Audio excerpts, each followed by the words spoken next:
Hello and welcome to Inside Novaquark, episode number 6, the podcast about Dual Universe and the people that make it. I'm community manager NQ-Naerais, and today I am your host. I'm joined today by CEO and creative director JC Bay and former podcast host and live operations manager NQ-Nomad, and one of our truly amazing game designers, NQ-Entropy. Welcome, gentlemen. Thank you for being here. Hello. Hi, guys. Hey, guys. As you're aware, we're still under the COVID-19 lockdown, so we're bringing you this podcast from our homes. Because of that, the sound quality may not be everything you're used to, and we appreciate you understanding that. Today, we're going to be talking about some really cool upcoming changes in the next build. That's Alpha 3.1, and for those of you keeping track, that's R0.19, as well as addressing a few of the more recent concerns that you've had in the community. So, without further ado, let's do it. Alpha 3.1 introduces some really exciting new features, changes and challenges for the team.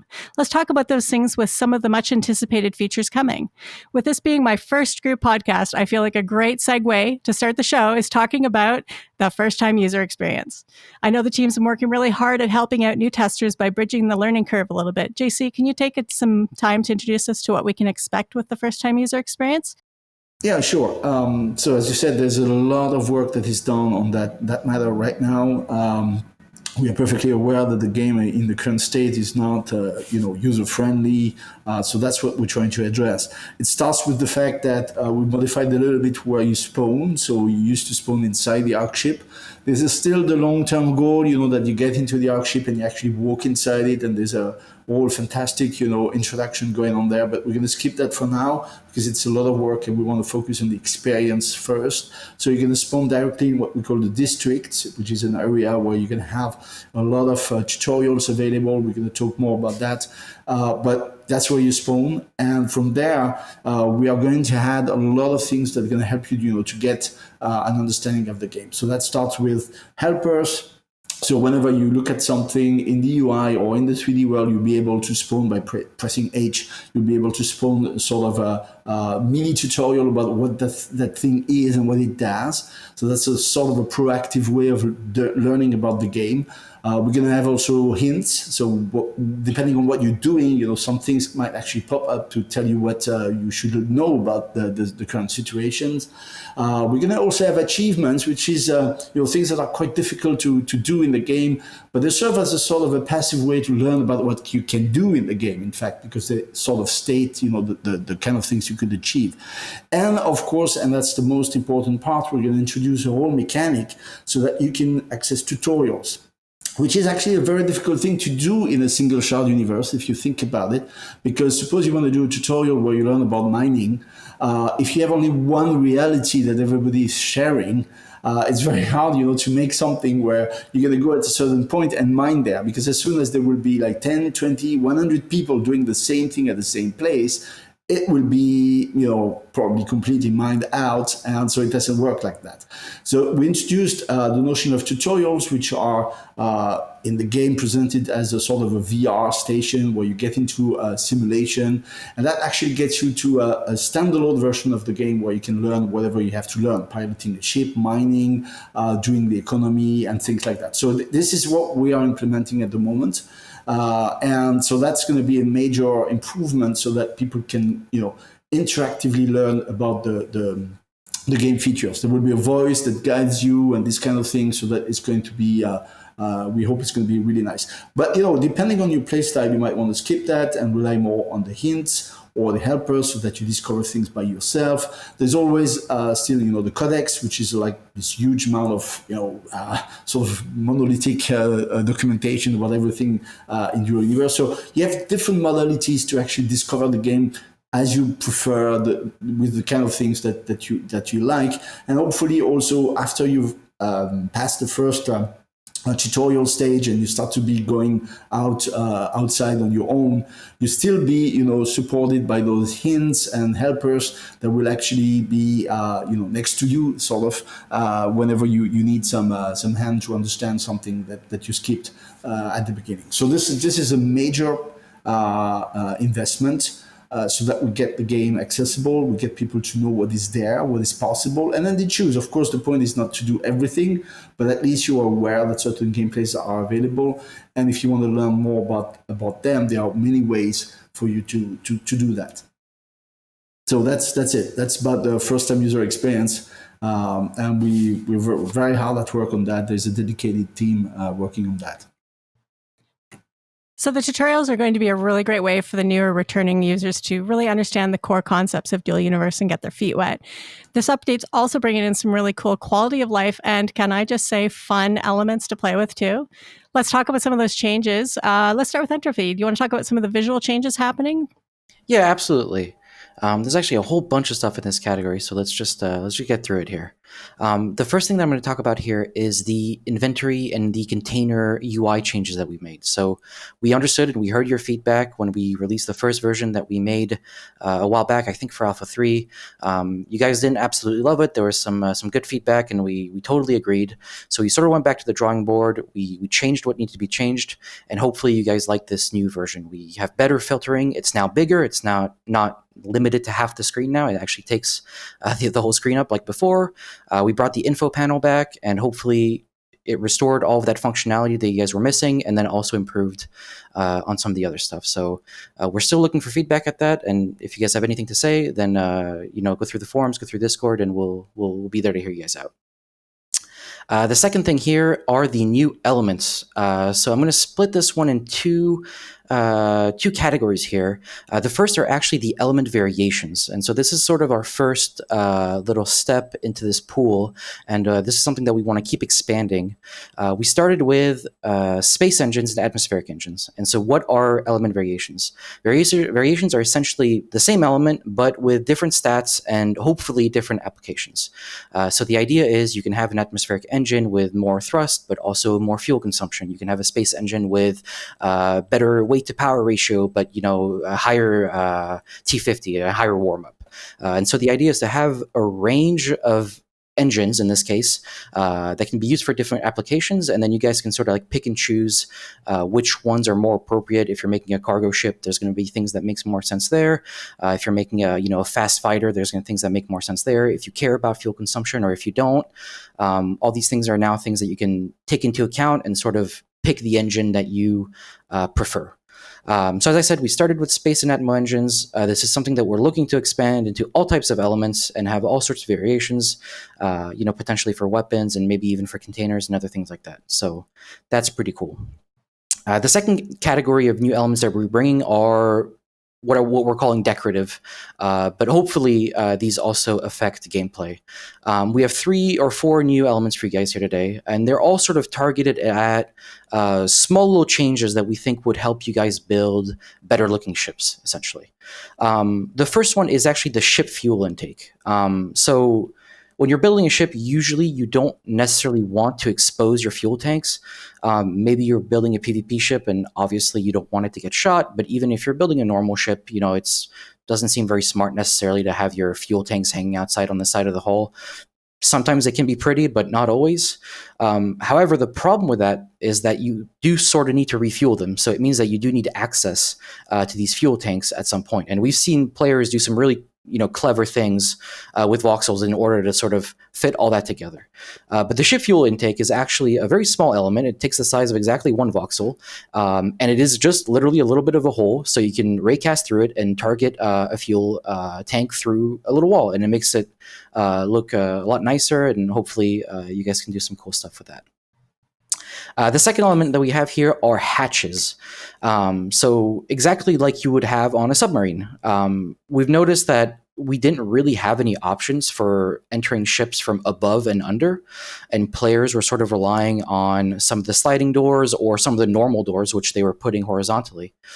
That's nice, but some of those doors look a little bit awkward when they're just laying flat because they're sort of designed to be vertical. And so what we did is we made a little hatch. It's a lot smaller. It's very compact. It's low form, so it's not gonna put big bumps on your ship. But we've got a whole super cool animation that goes on it. Just opens up. You can drop in, up or down, depending on which direction you're coming in from the ship, and hopefully you guys can use that to make some cool looking little entry points to your ships. Lastly, we've got the commander seat and the new gunner modules. Previously, all of these seats were using the same model, and that was something that was bothering us a little bit, where you would enter like a command center, and all the seats would look the same, and you weren't sure what was doing what. So now you'll be able to clearly differentiate what's a gunner module, what's a commander seat, what's used to pilot, and what's used to use weapons. And with the upside that hopefully now they just look a little bit cooler, and we do think they look a little bit. Moving on from the elements, still in the visuals, we have some new textures. So this is sort of a split visual gameplay section, essentially, because with new textures, that means obviously new materials. So this is the first batch, and we are intending on doing a second batch. What we did in the first batch is we did all the pures. So what that means is that from now on, as whenever this version is dropped, you will be able to make honeycombed materials from all pure materials. So that means that there won't be any selection anymore. You're not going to be limited to iron and aluminum and copper, et cetera, anymore. Now, all 20 pure materials, you will be able to make honeycomb materials with those. So obviously that comes with a whole brand new range of visuals to pick from, and the texture team in Montreal has been hard at work to get that calibrated, and we're still working on getting that to the best visual that it can be. But it actually also means a whole bunch of new HP and resistance combinations to pick from for PvP. Obviously, these new materials are totally integrated, so they have their own health points and their own resistances to all the different weapon types. So that's a cool package for both builders and even crafters, but especially PvPers to sort of play around with and try to find the best combinations, essentially.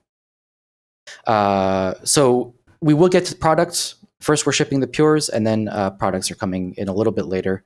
I'm not sure exactly when, but we'll get that done. It's on the roadmap. Lastly, save the best for last here. I know this is something that players are going to be quite excited for. The last podcast we were on, we actually talked about it.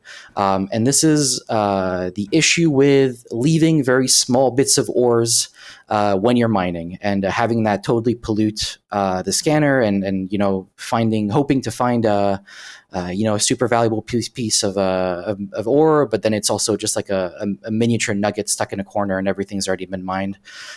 Super frustrating, and we said we would look at it, and we did. I would hope that it's fixed, but if it's not, tell us, and we will continue to look at it, because I am convinced that this is a very important thing that we need to fix. So let's talk about what we actually did. We had a two-pronged approach for this. The first thing we did is what we're calling ore highlighting. When you are equipping a mining tool, so that includes the digging tool and then the two scanner tools, ore around you will actually be highlighted with a shader. And so that makes it much, much easier to just look around a mine, especially when you're underground a little bit deep and it's a little bit dark. You can just look around and you can actually see the ore be highlighted. And even a very small piece of ore at distance, you can actually spot it, and you can go clean it up and you can go mine it. So that's really cool. That'll help those conscientious miners to clean up their mining, and hopefully drastically reduce the issues with having small bits of ore that you can't find. The second thing that we did was actually voxel side. So we, in addition to having something that the players could interact with, we wanted to have another fix that helped reduce that happening in the first place. And so that's what we did. I won't necessarily go into the technical stuff exactly, but suffice to say that now when you mine, when your mining sphere is done, essentially what the system does is that it looks around and it will check if there's any small bits on the edges of your mining circle. And if there are, it'll just grab it. So it is essentially a very small buff to your mining output. Not too much, but very small. But hopefully that also helps in reducing the phenomenon with having very small bits of ore that are left at the bottom of caves that you can never find. I think finding ore is definitely going to save a lot of sanity. I know I, for one, when I get down into a bottom of a mine and there's nothing left except a tiny bit, it's frustrating. So I'm excited to see this go into play. One question, though. Commander seats. Do they have cup holders? I do believe they do, yes. Very important to get your morning coffee or tea, depending on your preferred beverage, to get yourself going. So should be no problem there. See, a coffee holder is important to me. We got to have that, man. Absolutely. All right. So one of those UI changes that we've included is being able to stay up to date what's happened when you're not around in game. JC, do you want to talk us through that? Yeah, very quickly. I mean, it's a new, we call it persistent notification system or offline notification system that will notify you of things happening when you're in game, of course, but also if you're offline and you come back later, there will be a sort of a digest of the things you missed, which is very important, for example, for industry to know, jobs that they've completed, also for markets to know if some of your orders have been fulfilled. So these kind of things are extremely important that you don't miss this kind of information. So in fact, in the future, probably post-beta, there's a lot of things that we plan to do on adding, managers, basically, that allows you to have a bird's eye view of whatever happened during for example, regarding your orders, your wallet, and so on and so on. But this is a lot of work. It requires the development of new UIs and so on. So we simply don't have time to do that right now. But the notification system that works now, the offline version, is going to sort of provide the minimal functionality that you need to be able to track what's going on and not miss this important sales or job that completed while you were offline. We're going to use that system for anything that makes sense for you to be notified, even when you're not in the game. So that's a very good addition. Yeah, I think it's going to be super useful just with everything that's going on in the game, whether it's markets or industry or sometimes PvP and all these other systems that we have that I can't even think of right now.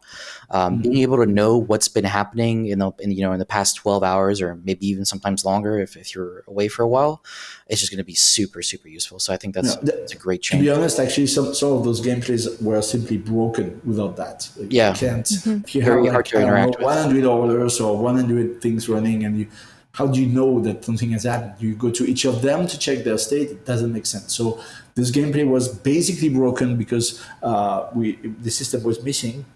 We didn't introduce it sooner because we thought at the beginning we would have some other ways, but finally that's the way we deal with that issue, and it solves the functionality that we need to have.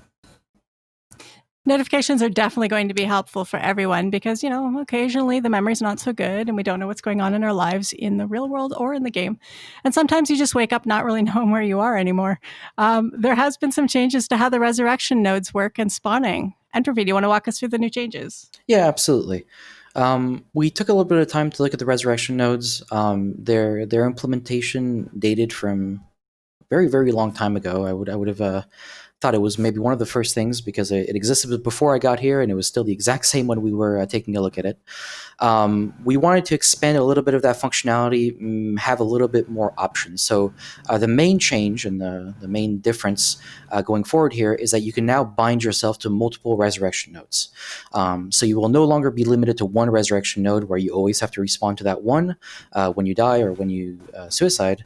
You will now be able to have multiple nodes active at the same time and be able to respawn at all of them. Now, with that power comes a restriction, as always. And the reason we have this restriction is that we didn't want resurrection nodes just to be used as teleporters and just constantly bounce around from place to place and just be all over the place. So when you die, you will actually respawn at the resurrection node that is closest to your position. So you can be bound to your main base and a ship or a secondary base, wherever it is you have resurrection nodes, important locations, so to speak. But when you die, it will be the closest one that is activated, and you will not have a choice as to where you respawn. This is something that we're still taking a look at, and we're willing to hear feedback on this. So if you guys have some great suggestions, or if you guys have things to say, then don't hesitate to give us some feedback on that. But hopefully this at least expands a little bit the power that is accessible. And it was a little bit annoying to always have just one. It made you, it was a little bit annoying to always have to switch back and forth and never be, not have the flexibility essentially of having multiple res nodes. So hopefully this at least goes some way to changing that. And that introduced also interesting tactics for PvP, where you have your resurrection node inside your big Battlestar type ship. But also you have another one, the secondary one that maybe is on another ship or is on the ground of a nearby planet that you plan carefully before, and so on and so on, so that you have, different ways that you don't spawn back to the Ark ship immediately, which in fact should never happen because that's kind of a punitive thing to happen. So you should have some, layers of progressively more and more distant resurrection nodes that you can trust to be activated if you die. Absolutely, yeah. That's definitely going to make it easier to get back to where the action was before, the untimely pause button was hit. I understand that we've also made some changes to early game crafting recipes. Can we talk about that? Yeah, sure. So we also took a look at crafting from the game design side. After we had our huge crafting rebalance in Alpha 3, we've had a little bit of time to reflect on it and take some feedback from players. And there was a couple of things that we wanted to target to sort of smooth out that curve. So we made a couple of changes. The first thing that we made, and this is the goal of this change, is a generic crafting buff, essentially. This is the easiest entry point that we had to make this change. And essentially, we're buffing the output of products. So products will be going from 50 output with the same input to 75 output. If you're at all familiar with the crafting system, you know that products are basically used everywhere, with the exception of scrap and honeycomb. As soon as you start going into parts and elements, it's almost exclusively products. So essentially, this is a straight buff to the speed at which you can craft parts and elements, because you will have more product available to you. It'll help in the early game, and it's also more of a generic crafting buff to alleviate some of the time that it takes to make some of these parts sometimes. The second thing that we did, and this was a lot more targeted, we removed the complex part from level 1 functional parts. So I'm going to let you guys digest that for a second. We removed the complex part from level 1 functional parts. What that means is that creating the functional part for any T1 element will now be quite a bit simpler. The complex part, while not necessarily the most difficult thing to craft, is still something that takes a little bit of time and takes multiple extra resources. So removing that gateway here is going to make it a little bit more palatable, especially in the early game, to be able to get out those early elements. If you're just making containers in the early game or engines very rapidly, removing that complex part is just going to smooth out that curve a little bit and make it a little bit easier for you in the early game. The last thing we did, and this is a little bit more generic, we reduced the time it takes to craft large elements. We just looked at those times and we thought it was a little bit long. By the time, especially when you're trying to craft large containers, which happens quite rapidly, we thought it was a little too slow. So we gave that a little bit of a boost, and it should be a little bit easier to get out those large containers in the early game going forward. We all need a place to store our iron. Yeah. All right. Can we talk about surrogate robots for a moment, please? I know this topic sparked a lot of interest during the Twitch feed, and it's brought a lot of questions from the community. So what exactly does it mean? JC, you want to talk about it? Sure. Yes. So surrogate robots is a very important feature. We added it not like you might think, why are those guys adding a new feature? I mean, there's so many things to polish and so on and so on. And I agree, but this one is actually part of a polish if you think about it. So there are basically two main use cases, two main reasons why the thing is going to be very useful. Maybe I should say what it is first, and then explain why we did it. Probably. Right, sure. So Surrogate Robots is it's a bit inspired by this movie called Surrogates. Maybe some of you have seen it with Bruce Willis and so on, and which is itself, a very old science fiction idea that you can take control of a remote robot that is going to be looking exactly like you, and that is going to be able to move around, and you control it, with a VR headset, and you're almost there, right? It's as if you were there. So that's exactly the metaphor that we use for that feature. You're going to have places where you have those kind of VR stations that you can sit in, and that will actually give you effectively, teleport you to a remote place in the game wherever you want, where there are some robots, where there won't be any robot to start with them. And at some point we will polish that and add, a nice character specialized for that. But for now, it's just basically you that actually spawns in a distance, and you're able to move around and to interact with things and to do whatever you would like to do there. It is not teleportation in a traditional sense, because as the metaphor implies, you are still wherever you are when you activate the VR station. That is, you don't transport anything that you had in your pockets. You can transport materials in the game. Actually, the thing the clear don't do, no go that we have in the universe is the ability to teleport matter across the universe. Because that kills the opportunity basically to intercept transporters along the way, so that kills a lot of opportunities for pirates, and it has a lot of very bad consequences. So surrogates robots are not about teleporting matter or anything in your pocket, it's just teleporting yourself. So you are going to be effectively in a remote place in full capacity to interact with things around you. We might actually reduce your skills, and there will be maybe entropy, we'll talk about that. But the core idea is that it actually gets you teleported, sort of, to a remote location. So what are the uses for that? There are two uses. So just before I go to uses, the last thing is, anyone can create actually a spawn point. So that's what we call a surrogate station.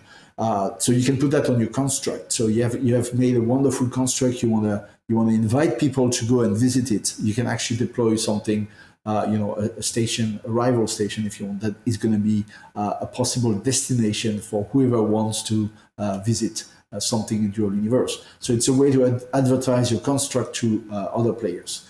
And so that leads to the way you're going to use it as a sort of consumer of the feature. You're going to sit in those VR stations, and you're going to have a list of all the sites that are open to public access, or that have been granted access to you via the right management. And so you can actually see those things. They will be sorted by popularity, how many people have visited them recently, these kind of things. So what we hope is that the most interesting places where you want to go, if you want to be recruited, if it's a big organization, or if you just want to do tourism, those things are going to be on top of the list. And this is something you can use to actually go and discover some of the things that exist in the game as you started. And that's the first use of this feature. You realize that when you get into the universe as it is today, you have a lot of way to go through before you can actually access things like being in a big battle star in space, right? Or visiting some remote planet. I mean, it's a game that asks you to invest time and to just build up your experience. It's really cool. I like it, and I think it's really a fantastic experience. But it makes it more difficult to if you want to have sort of a taste of what is possible in the game, it makes it more difficult. You might have this wonderful construction that is on the other side of Aliot, or even on another planet, and it might take you actually several hours before you're in capacity to just go there and see it, right? So this we think is a problem for recruiting new players and getting people to get excited about the game and be able to see for themselves what kind of things can be there. So this is what we try to address with this feature. And as a side effect, it's also a great way for organizations to recruit people, to get them into their headquarters, maybe to go through a sort of a tutorial if they want to make one for them. I mean, there's a lot of uses, there's a lot of ways that these features can be used besides simply tourism for players. And there's another use for this feature, which is tied to PvP. And that's a more subtle one, but I think it's a decisive one. If you have, let's say, a big battleship that can host like 20 people, that actually needs sort of 20 people to operate all the guns and all the machineries in it and so on. That's a great idea. That's, in terms of gameplay, it's an exciting possibility to think that you would, live the sort of, the Battlestar experience. But in practice, if you are in a Battlestar or in a real ship, you probably I mean, if it were the real life, you would be there as a member of the crew. You cannot just disappear, right? Everybody is there, so you can count on your crew. They are actually in the ship. In reality, I mean, not in reality, I mean, in the game, the reality is that people are not going to be logged. They're not going to be necessarily available.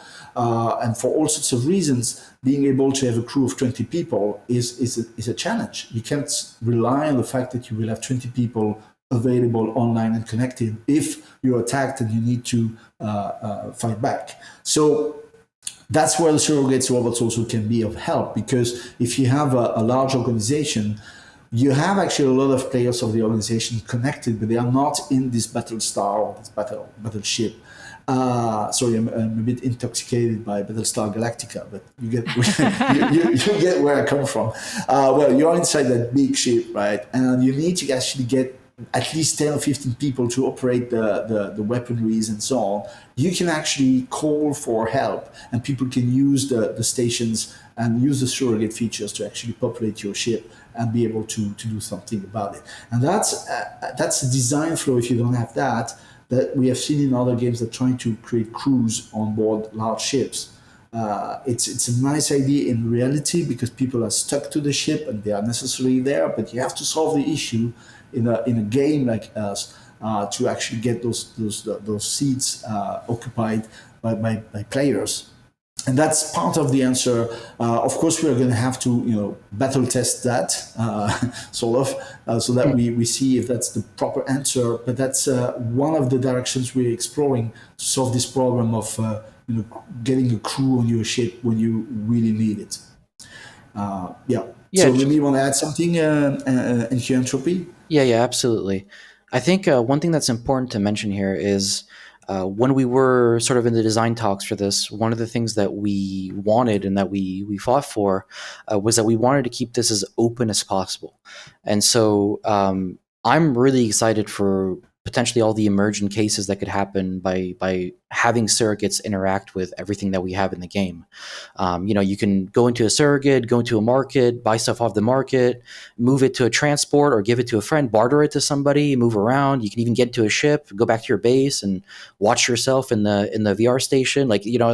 I'm quite excited at the idea of all these different mechanics interacting with surrogates and being able to do all these things together. I guess JC is sort of letting me be the bad guy here, but yeah, in this initial version,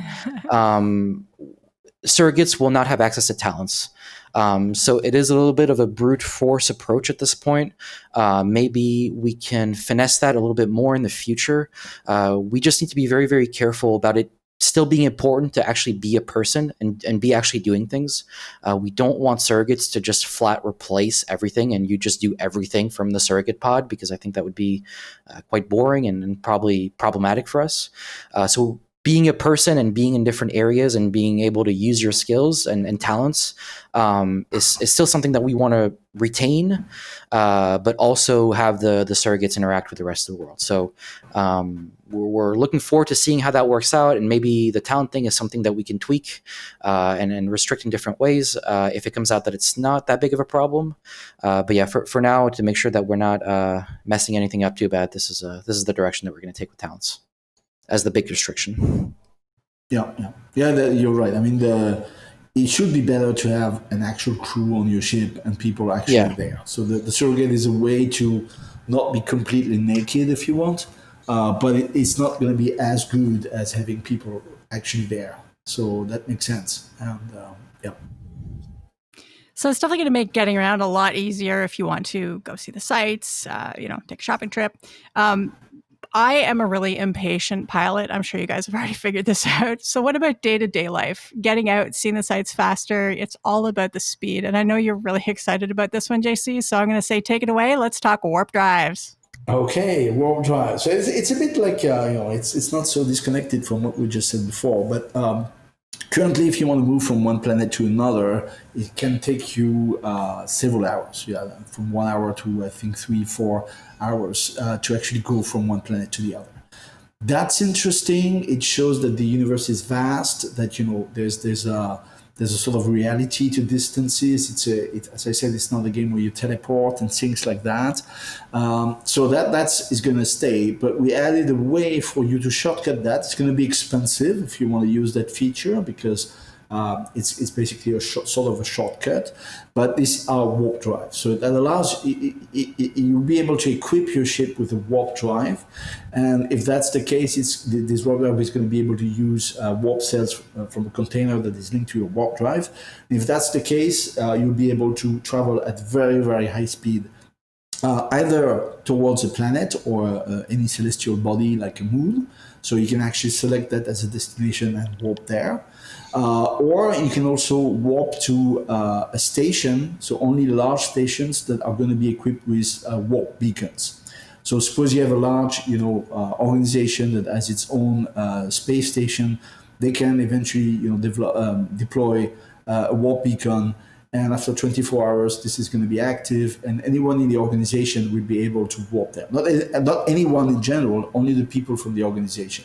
So you can warp to constructs, only space constructs that are equipped with a warp beacon, if the construct is one of yours, of course, or if it is one of your organizations. So that's a way to create a sort of highways in space that allows you to move rapidly from one point to the other.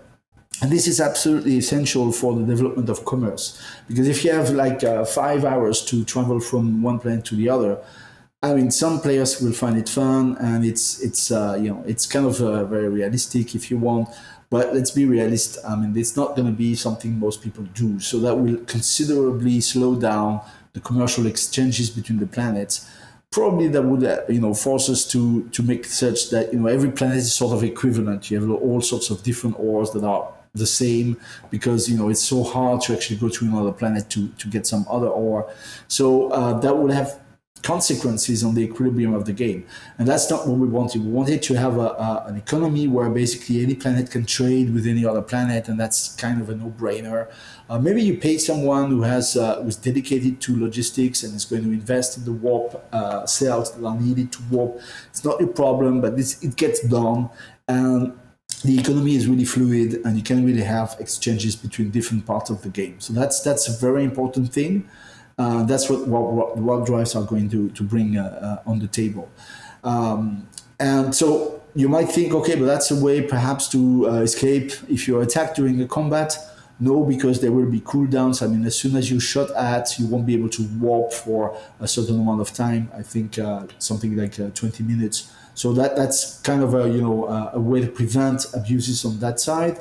And also in terms of future PvP, so that's not going to be in beta, but in the long run, we want to provide ways for pirates to intercept warps as they go. If the pirate sort of knows the starting and ending point of the warp, it creates a sort of a segment, if you want, and we will make it possible so that if you put certain interceptions zones on that segment, then you can intercept ships and basically take them out of warp as they're warping. So there would be ways for pirates to still, sort of benefit from interplanetary commerce and things. That's for sure. It's very important. It has to stay there. But the idea that you will travel for several hours in a straight line and just basically probably do something else, and not play the game, that's not something we think is really fun for the vast majority of players. And still, it's still a valid way to play, in fact. Because the warp drives are going to be expensive, the warp cells as well, so when you warp, it's going to cost you. It would be, of course, way cheaper to use a standard drive. You go to the max speed, which is 30 kilometers per hour, or close to that, and you just shut down the engines, and thanks to inertia in space, you just carry on. So that's obviously very, very much cheaper. So if you want to really reduce the cost of travel, maybe warp drives is not your thing. If you have more time, than you in your hands, and you're willing to invest the time, you can actually cut on save on the cost of traveling and improve your margins if that's what you do, in hauling stuff back and forth. So that's still a legit way to play the game. But it's not the only one, and that as a player, you get a way to travel. It's not Also, something that is very easy to do, having a warp drive will not be the first thing you do. So, if you are in the game and you want to go to this other planet, it's not like you just magically be able to do that. You need to invest into buying a ship that's capable to warp and that kind of things. You can't warp, if you're too close to a planet. So you have to get to a certain distance. I think something like 3 times the radius or something. And I don't know, maybe some things that escapes me. But there's all sorts of limitations, that prevents abusing from that feature. So that is kind of narrowed to a certain use case that is about shortening the time of travel. And that being said, if your travel is about picking some ore on the surface of a planet and bringing it on the surface of another planet where there happen to be a market, for example, that's not going to be super short because of the warp drives anyway, because you still need to take off from the first planet, go to a reasonable distance, then warp, then land on the destination planet, and all those things are not instantaneous. So it's still, something that takes time to just navigate from one surface planet to another surface planet. So it's not, like we have reduced that to 5 seconds. By the way, the warp time is typically about 1 minute. That's about the time it takes. And the cost of, that's what I wanted to say now. Remember, the cost of warping, that is the number of warp cells that you're going to be consuming, is proportional to the mass of your ship and whatever is inside the ship, in the containers, multiplied by the distance. So if you warp very, very big ships, very heavy stuff, it's going to be way more expensive than, let's say, a little ship that warps, short distances. So that covers the feature. I mean, there's more to say about that, but there will be, I think, a dedicated blog post that explains how it works. You want to add something, maybe, NQ-Entropy on that? Something I forgot? I mean, I think you went through most of it. I think the one thing that I want to add here is it's always a little bit awkward as a game designer to put a value on a player's time. And what I mean by that is a player's real time in terms of the hours that he plays the game.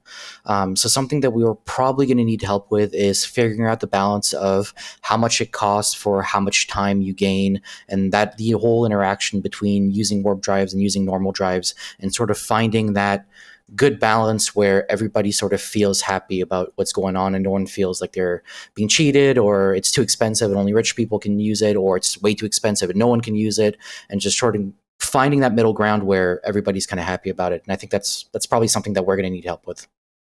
I agree, but actually there's something that will help us also within the game, which is the markets. Because those warp cells will be traded, they will be built and sold on markets, and the pressure of supply and demand will find out the right price what people are willing to pay. So whatever people value for their time will be reflected somehow through this price.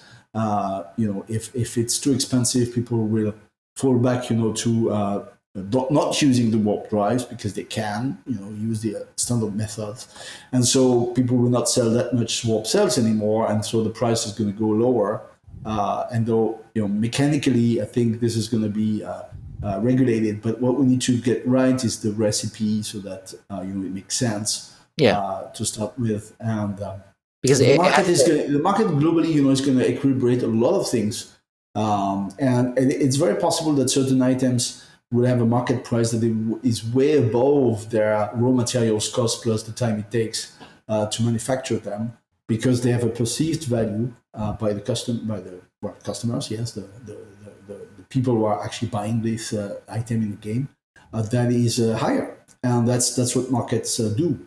They set a price that reflects how much people really want the thing.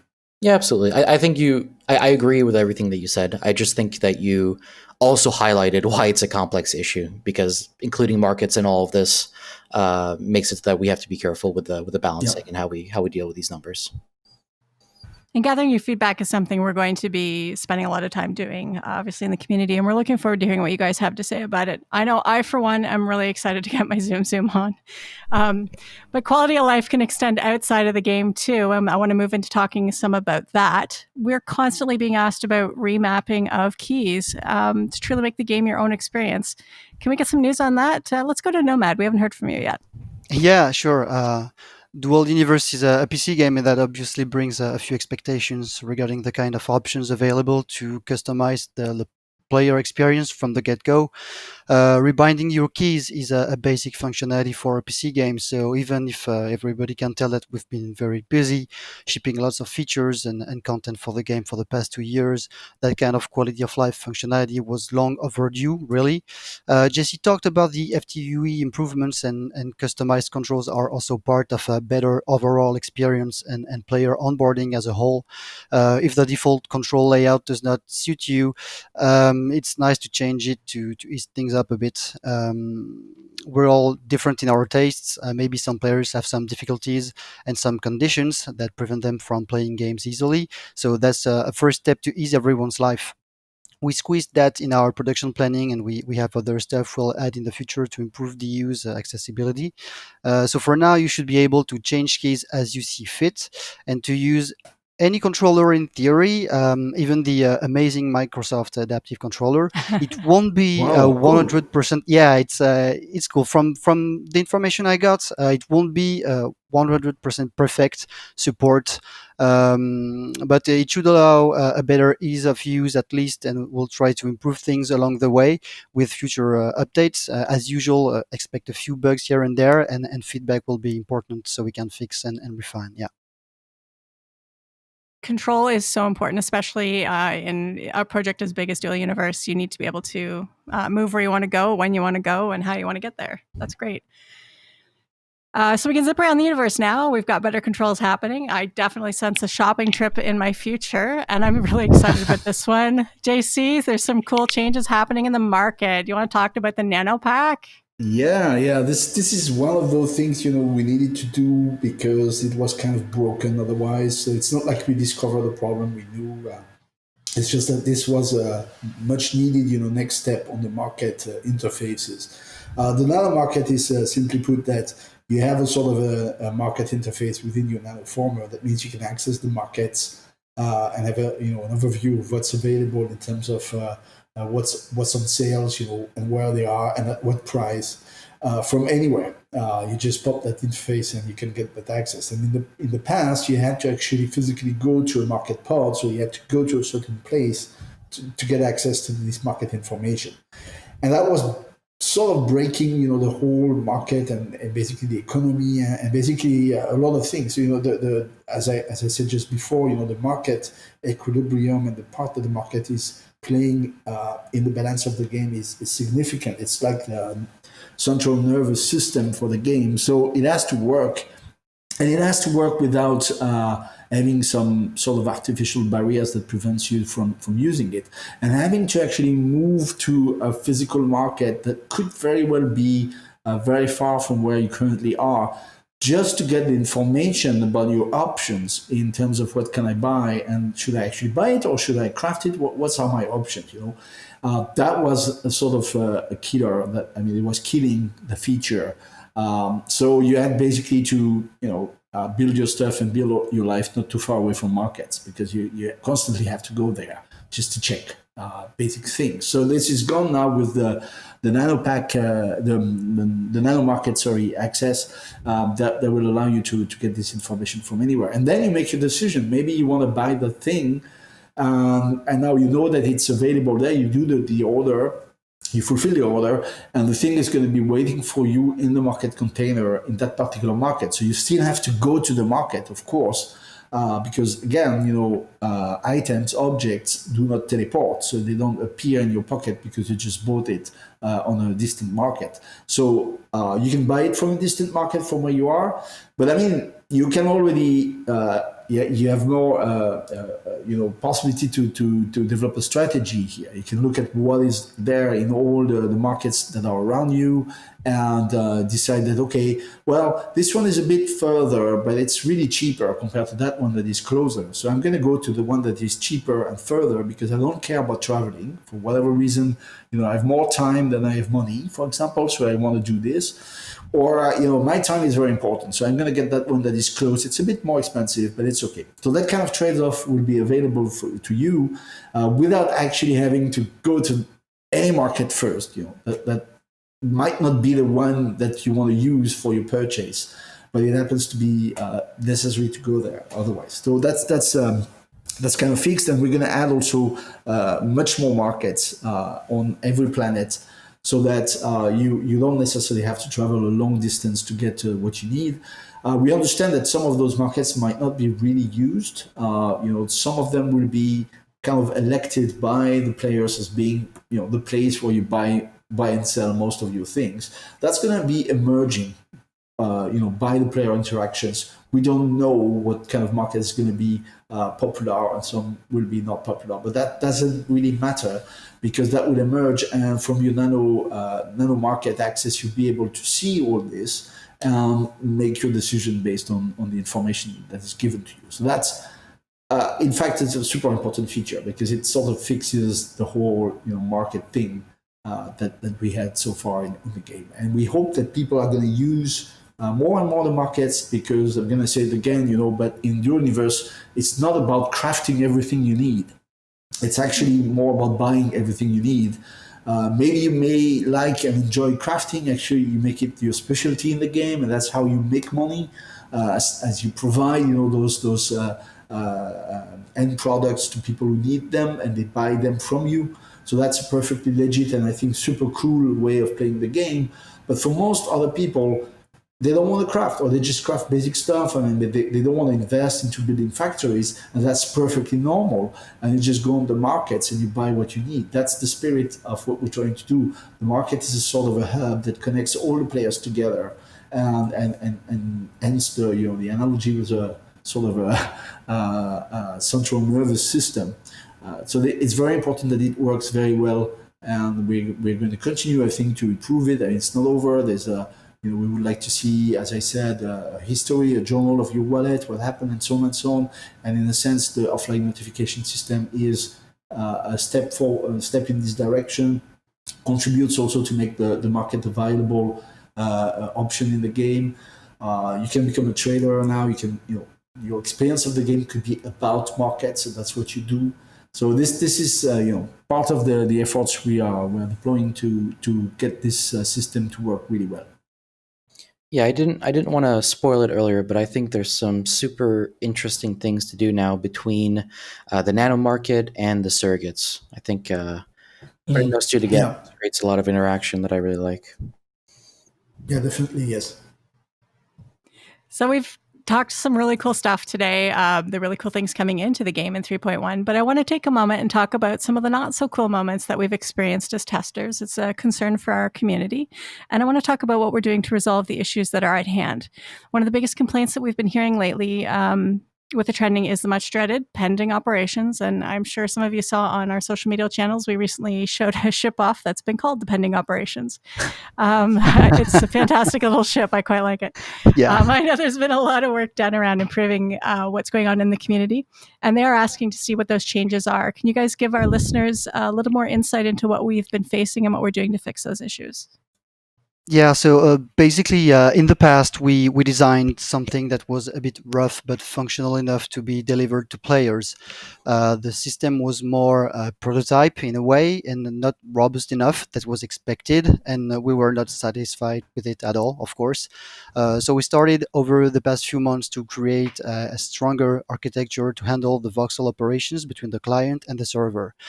From there, we proceeded to many optimizations to get faster voxel operations execution. All the improvements won't be in the 3.1 version, which is the R0.19 for those who keep track, but we'll definitely ship these in later updates. In consequence, the mining fluidity, for example, should be improved, and we are eager to get feedback about this from the community. Yeah. Just a little bit in addition to that, performance in general is something that we're taking a hard look at. I think up to Alpha 3, we were a little bit more lax and took a little bit more liberty with our approach to performance, essentially. But ever since then, and sort of as we were finishing off the big Alpha 3 features, and as we are finishing off a lot of these big features that we're doing, we're putting a lot more effort into performance, especially on the UI side. We know that there's certain UIs that are very slow, that take a while to open, these sorts of issues, and we we are in the process and have been, allocating a lot of resources to making sure that we're fixing those problems. So hopefully for this release and then in the future, we start getting to a much, much better place in terms of the performance. Yeah, it's something we take at heart, and we have constantly in the back of our heads. And when we have the opportunity to allow a bit more resources here and there among all the stuff we have to produce, we try to refine everything. We read obviously all the feedback from the community, and we will continue. There's no reason we don't continue to do that. And as I just said, the some improvements will come in future updates, so a little bit more patience, but hopefully some visible results should come in the game very, very soon. Thank you, guys. We've been pretty busy at the studio getting this build ready for you guys, as you know, and it's been for a very good cause. That's you, our community. And because we've been so busy, some people do feel some of our communication hasn't been as good as it could be. We're told sometimes that you feel the response you get is reactive versus a proactive approach that we're using. And it's given a few folks the impression that we always feel everything is fine when you guys, our players, don't always agree. Nomad, would you like to talk a bit about what we're doing to improve this with our community? Yeah, sure. Well, the silence or late communication sometimes is usually due to the fact that we don't have all the info we need on a specific topic to communicate with players. We try to plan as best as we can. In general, the team is doing an awesome job in so many regards, and sometimes it's just not enough. So the game is very complex. We've said that multiple times. It has never been done before. It's very complex, and when stuff are new and innovative, it takes time and you can't always nail everything at the first try. Obviously, it's kind of hard to read from the forum and Discord that the perception is that we don't communicate enough or well enough, because that's the exact opposite of what we want to accomplish. So we never stay idle, really.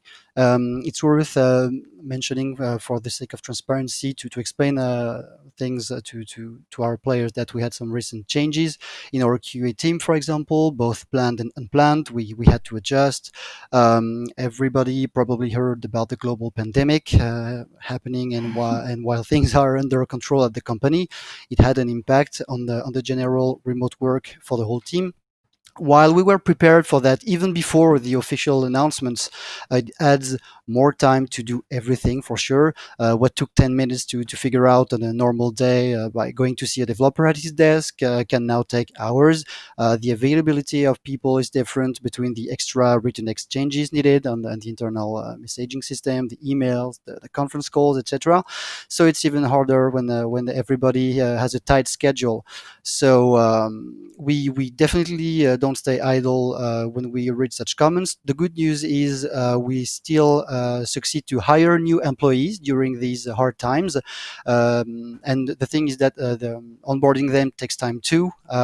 So that's the price to pay to be able to ship the game. So these are some key points to maybe explain things better to our players. Why sometimes we maybe gave the impression that we were maybe not listening as well as before, which from our perspective is not the case, but it's a matter of perception. So all in all, we'll try to improve things in the future. And for example, it has been brought to our attention that more presence from us would be nice on Discord, especially in the NDA help troubleshooting channel. I'm already working on it with our customer support team and our game masters to better onboard newcomers, to help people to just have a smoother experience, especially in the first hours. So we will try to figure it out as soon as possible. We're also currently hiring more people on the customer support team to anticipate the future growth in the ticket numbers with the new players. We are working on maybe changing or adapting a thing or two to give more info in advance without producing extra super time consuming content. But we hear what you say, guys, and we will try our best to try to answer better to what you ask. And finally, for those who wonder Yes, our developers and QA playtest the game with close conditions of what real players experience. Regular testing sessions happen with the whole studio playing the game, so we can grasp issues in advance. In any case, we'll continue the hard work and whatever you could think. We do read and listen to the feedback, and things take time to happen, but we'll try to do better. Yeah, I'm going to add something here. It's just that obviously, we are listening to everything. We're looking at all the bugs and everything. I mean, we are very serious about that. We have priorities. So we order those things, in how they affect the proper working of the game, from crashes, of course, and things that makes the game unplayable, but also more subtle things that are related to the equilibrium of the game. Sometimes I call this, sort of game design bugs, things that needs to be fixed from the. Well, I talk, for example, about the market thing and how this can. Maybe you're not going to notice that problem in the game when you just join and you start, but after some time, it will actually sort of break the game or put it into a state that is not at all how it should actually be.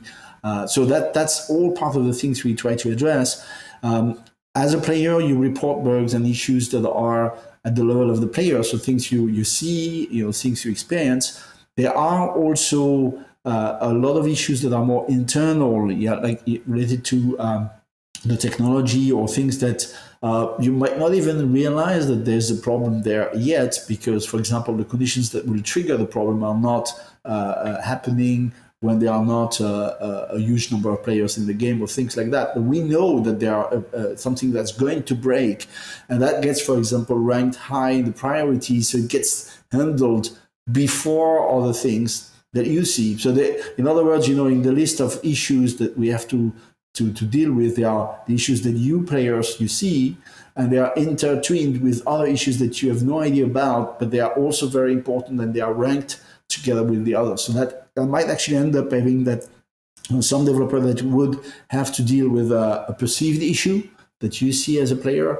Actually, there are 3 other issues that you don't see that are on top of his priority list that they will have to deal with first, and therefore the visible issue does not get addressed immediately. So that's the kind of things that happen. But what I can tell you is that everyone in the team, and I just want to say how proud I am of everyone who is working incredibly to try to get this done by the time we have left to reach the beta.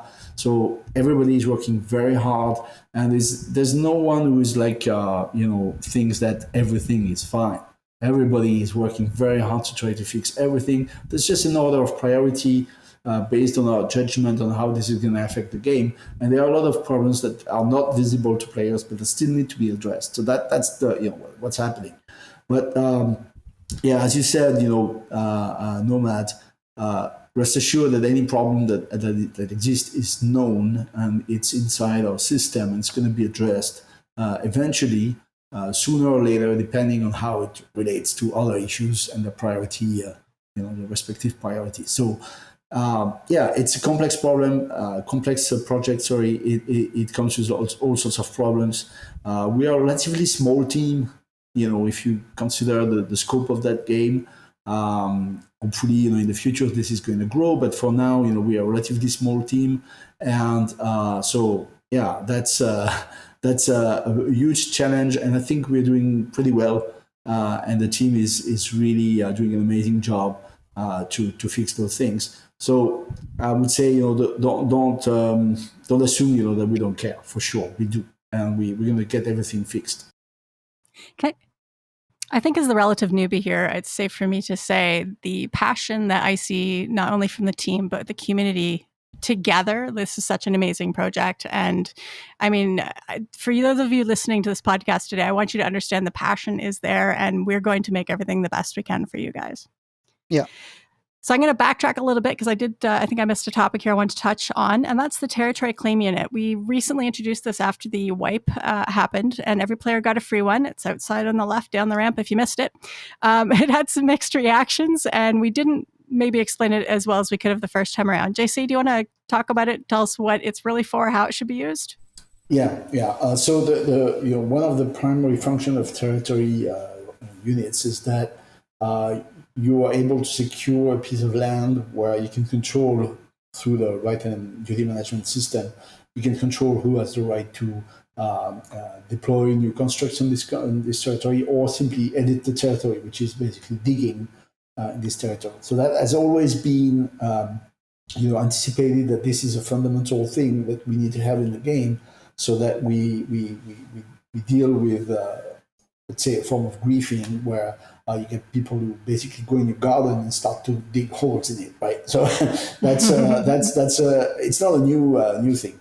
The problem with territory unit is that you have to manage two things that are contradictory. You want, on one hand, you want every new player to actually get an easy way to get at least one piece of land, one of those tiles, so that he can enjoy the security that comes with it. But at the same time, so in a sense, it should be relatively easy to have a territory unit. But on the other hand, you don't want it to be so easy that powerful organizations will be able to cover a planet in no time, because this is just a commodity, and claiming a territory is almost at no cost, in fact, for those powerful entities. So that's a contradiction. One part of the answer is to say that you're going to have a sanctuary moon territory unit that you can use on that moon. So there's only one you can claim on any given moon. So that solves the sort of proliferation issue, and that's only for players.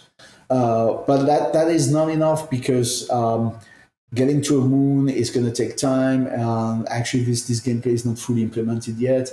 And we wanted to take a step back and look at the dynamics of TCU in a more general framework. If we put a very high recipe that makes it super hard and super expensive, okay, you will limit a little bit the proliferation for large organizations, but in practice, if you want to have anything outside of a sanctuary moon, you basically you can't afford it. So that was a problem. So it's a bit perhaps early to commit on anything at that stage, but we have in mind mechanisms so that we could manage both situations. So basically, you have to pay a sort of a tax whenever you deploy a territory unit, and that tax will increase with the number of territory units you have already deployed.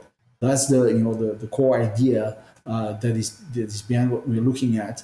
So that it's going to be super cheap to deploy one, but as soon as you start to deploy more of them, typically what an organization would do to acquire a larger territory, then it's going to get marginally more and more expensive. So that's the intuition. Now, of course, there's many ways that you can abuse this system. So we're looking at all the loopholes and how you could game that thing. So we're going to find something, but that's the spirit of what we're trying to do. That it's easy to get one, but it gets once if you want to cover a large area of a planet, that's going to be an investment. It probably requires an organization. It requires a lot of effort.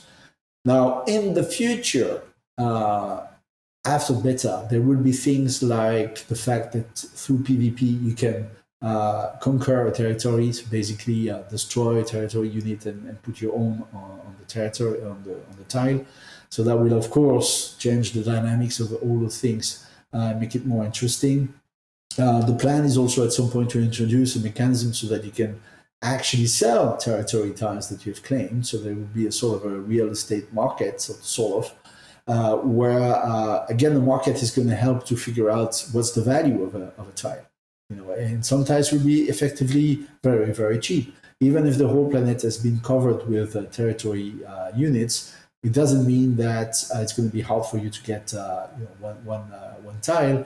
If certain areas are cheap, then they are cheap, so anyone can get them. And then once you're done with that, whatever you are doing there, maybe you want to resell it. And so there's a circulation of opportunities.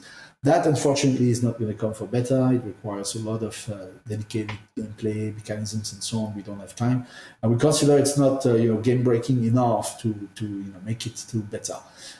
So meanwhile, we're looking at this kind of fixes that will allow you to easily get territory units to get your peace of mind that you should have, but also make it more challenging for organizations to conquer large areas and make it more interesting, fulfilling to do that kind of things. Did I forget something maybe, NQ-Entropy, on that?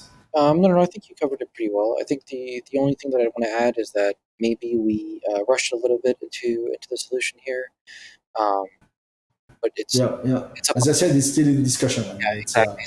but we're aware of the problem. That's what you need to hear. We're not naively realizing that there's an issue here. I mean, we know about it.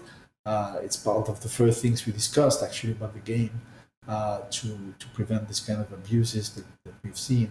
So yeah, the cliff notes is that we hope to sort of bring you a package solution for beta or maybe a little bit before that makes sense and where things just work. Right. That's the goal right now. Yes. And this is where your feedback is very important. So be sure to send it our way. Always. Well, it's been a long afternoon here. I've got one more question for you guys, and then I'll let you get back to work. We've got some great new features coming into the game that we've talked about today, fixes and changes that are all coming our way. The next question is, when do we get to test again? Nomad, tell us about the June super test, the good, the bad, the ugly. Let's hear it all. Yeah, a bit of context before to explain what happened recently with the cancel test and etc. Initially, we wanted to release the Alpha 3.1 sooner, but we had some setbacks and decided to postpone things a bit. The team needed to work on the server and to perform several actions on the platform, so it was wiser to proceed like this. We know it's not ideal for players, and we're always reluctant to do that, but sometimes the reality of game development is such that you do what you have to do. We would have liked to anticipate better, like we talked earlier, but sometimes you can't. And we'll try to do better next time. In any case, the 3.1 release candidate version will be available on June 4. It will be a first test, a short test, probably 3 to 4 hours, but it will be, if things go well, extended to a longer time period. In any case, we work hard to improve things. As we said, we'll continue to do so. And the good news is that it will be essential to prepare the super test you just mentioned coming, and it should last roughly a month, starting from June 11 to July 9. This will allow us to observe many things in terms of players' behavior regarding the new features, the new FTUE, the existing features improvements we covered, market data, you name it. It's very important for players to join. They will obviously have a way more time to enjoy the game. It's important for us to improve everything. The version will be buggy and unstable. Players must be warned, at least at the beginning, that's for sure, and will perform updates and maintenance as often as possible to improve and refine things. We'll try to not disturb the session too much, but some planned interruptions will be necessary from time to time. Once again, all this is necessary to help us preparing the beta launch later this year. So there you guys have it. Major test upcoming, new things to test when we're doing it. This is going to be fun. I'm going to let these guys get back to work now. So thank you guys for joining in today, and we'll do this again real soon. Thanks a lot. Thank you. Thank you for taking the time to join us. As always, we look forward to your thoughts and feedback on this podcast or any of the topics that we've covered today. Join us on Discord, our forums, or social media. Please consider liking and subscribing to our channels to always stay up to date with what we're up to. As you know, we're a fully crowdfunded project and rely on your patronage and participation. If you haven't joined us, you can do so at duelthegame.com/pledge. We hope you'll join us soon for our next Twitch stream, where we'll be answering your questions live and so much more. I'm so excited. On behalf of the entire team, thank you for joining us, and we'll see you again soon in Duel Universe.